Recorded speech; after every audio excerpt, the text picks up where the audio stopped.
The prenatal stage of the lifespan is when the foundations are laid for later life. Optimal health and development during this stage is important to help promote optimal health and development through this lifespan. The health and individual human development of unborn babies are influenced by a range of factors.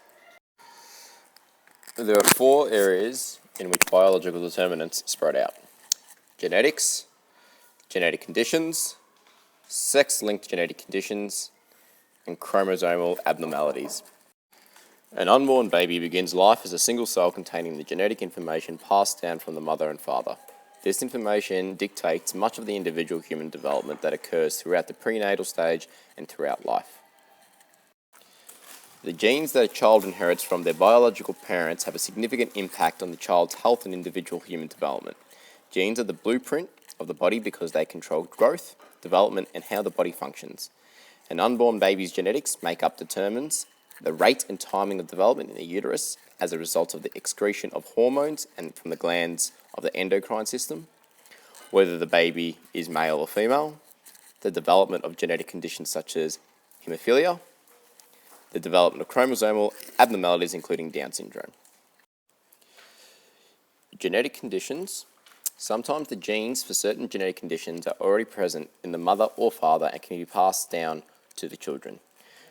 These conditions are called inherited conditions, and examples include cystic fibrosis and hemophilia. Cystic fibrosis is the most common life-threatening genetic disorder among light-skinned people. Whether or not an unborn baby will have a cystic fibrosis is determined at the time of fertilization. An abnormality on the 7th chromosome causes cystic fibrosis, but in order to develop the condition, 2 defective chromosomes must be inherited, 1 from each parent. Individuals with 1 defective gene will not display the condition, but are considered to be carriers. If 2 carriers have a child, they have a 25% chance of producing a baby with cystic fibrosis and a 50% chance of producing a baby that is just a carrier. Although cystic fibrosis can be detected in the prenatal stage, it is often not diagnosed until the baby is born. This condition results in the secretion of a thick mucus that affects the lungs, pancreas, liver, and reproductive system. In the lungs, the mucus clogs small air passages and traps bacteria. This causes repeated bouts of infection, and the blockages can result in irreversible damage to the lungs. Sex-linked genetic conditions.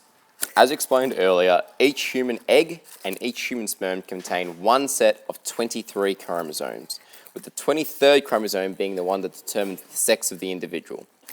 Each cell in the female body contains 2 X sex-linked chromosomes, but each cell in the male body contains 1 X and 1 Y sex-linked chromosome.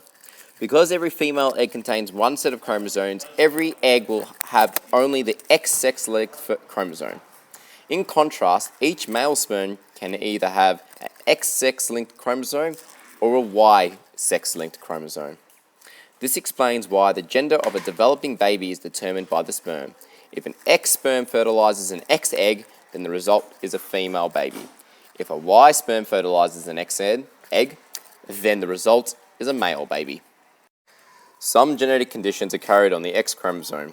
There are few genetic conditions related to genes on the Y chromosome. 1 normal copy of a gene on the X chromosome is usually sufficient for normal function. When women who may have a defective copy of a gene on one of the 2 X chromosomes are protected by the normal gene on the 2nd chromosome. Conditions such as colour blindness are much more prevalent among men, as colour blindness is carried on the X chromosome, of which males only have 1 copy. Therefore, males do not have the protective factor of a 2nd chromosome carrying a normal gene. Chromosomal abnormalities during the creation of sperm and ova can cause a range of conditions in the unborn baby. Most often, these conditions arise as a result of too many or too few chromosomes. A common chromosomal abnormality is trisomy, where there are 3 copies of a specific chromosome instead of the usual 2. In most cases, an embryo with a trisomy will not survive. In these cases, the pregnant woman has a miscarriage. The miscarriage often occurs in the early stages of pregnancy, often before the woman realizes she is pregnant. The risk of trisomy, along with many other chromosomal abnormalities, increase with the age of the mother. The approximate risk ages are 1 in 1,300 at the age of 25, 1 in 1,000 at the age of 30, 1 in 400 at the age of 35, 1 in 100 at the age of 40, and 1 in 35 at the age of 45. The older the woman is, the more chance it will occur. Other chromosomal abnormalities occur when part of a chromosome is missing, duplicated, or attached at the wrong part of the chromosome. Maternal nutrition. For women of childbearing age, ensuring a healthy, balanced diet prior to becoming pregnant is important for preparing the baby for the demands of carrying a baby. A woman's nutritional status during pregnancy is dependent on the nutritional reserves that are built up in her body prior to conception. Women who have nutritional deficiencies prior to conceiving a child are likely to have these deficiencies during pregnancy, particularly as the baby faces additional nutritional demands because of the growing baby. It is particularly important that women consume the required amount of folate, iron, iodine, and calcium during pregnancy. Folate is a B group vitamin that is required for the formation of red blood cells, which transport oxygen around the body. It also assists with the DNA synthesis, cell growth, and the development of the nervous system for the fetus. Adequate folate consumption before and during pregnancy reduces the risk of neural tube defects in the baby. Neural tube defects involve damage to the brain and spine and to the nerve tissue of the spinal cord. The vertebrae or skull may not close properly during development, which results in the spinal cord or brain being exposed and placed at risk of further damage. Spina bifida is the most common neural tube defect and occurs when the spinal nerves protrude through the gap in the unclosed vertebrae instead of growing down the middle of the spinal column. Spina bifida may result in one of the more following symptoms: walking difficulties, which may result in the inability to walk, reduced sensation in the legs and feet, increased risk of burns and pressure sores due to limited feeling, sexual dysfunction, deformities of the spine, commonly referred to as scoliosis.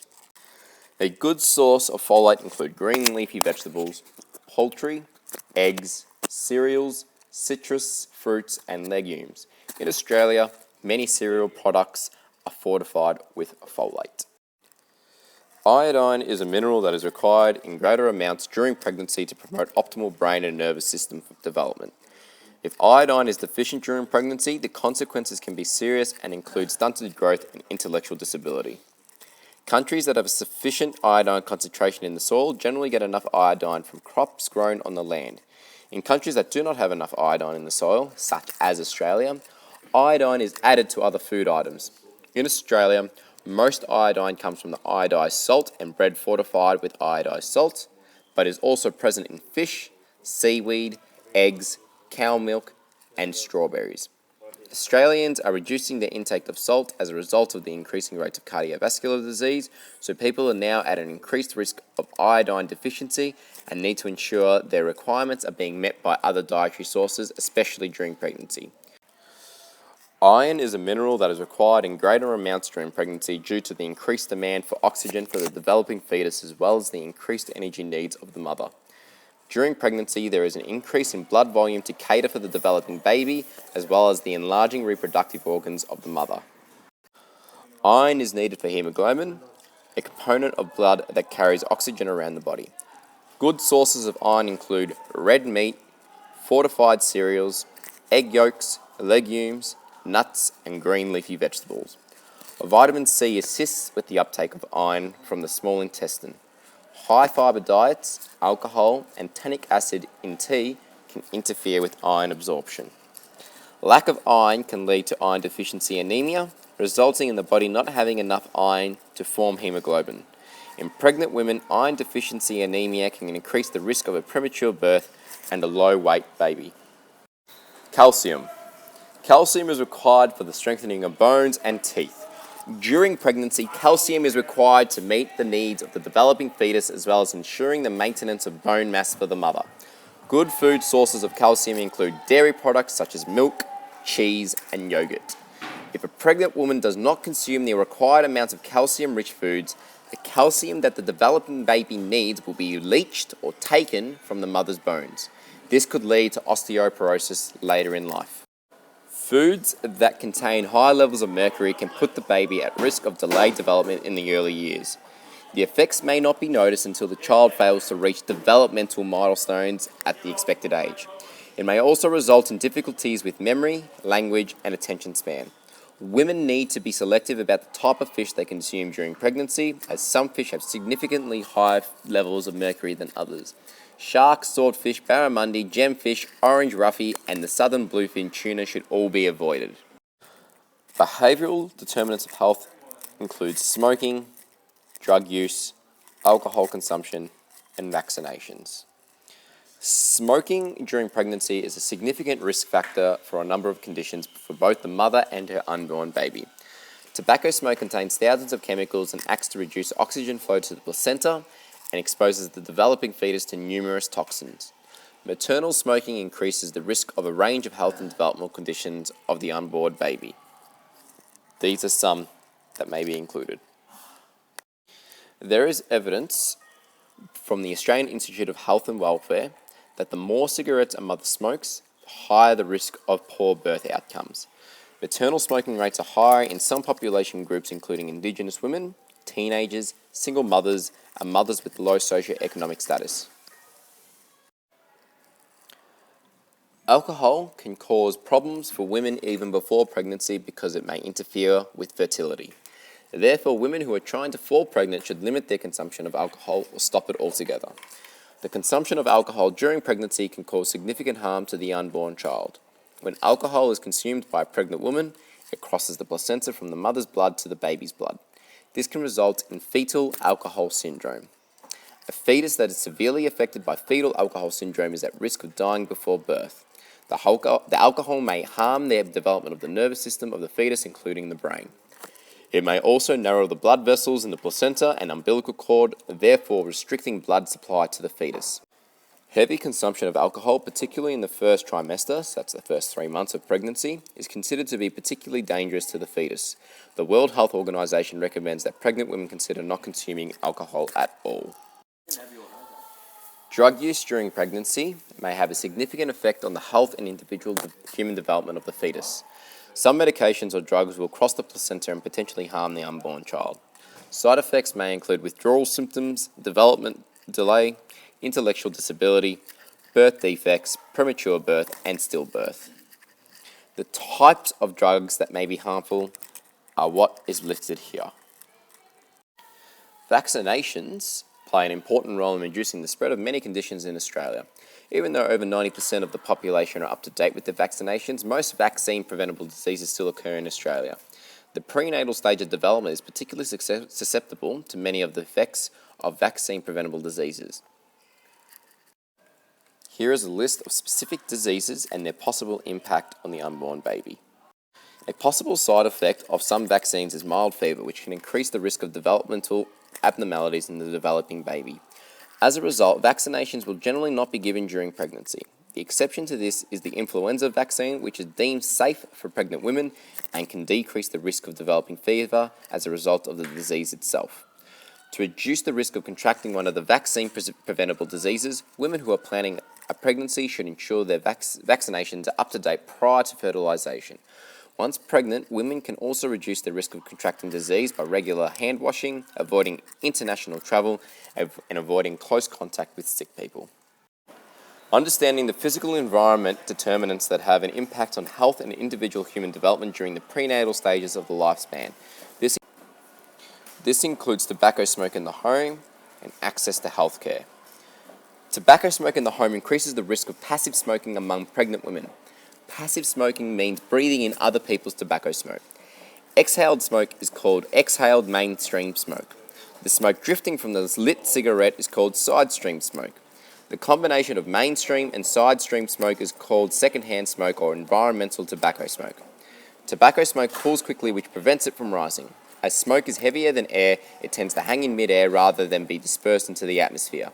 This increases the amount of secondhand smoke people breathe in as it is concentrated in the lower half of the room. For pregnant women who live with one or more smokers, the home can be a source of exposure to secondhand smoke.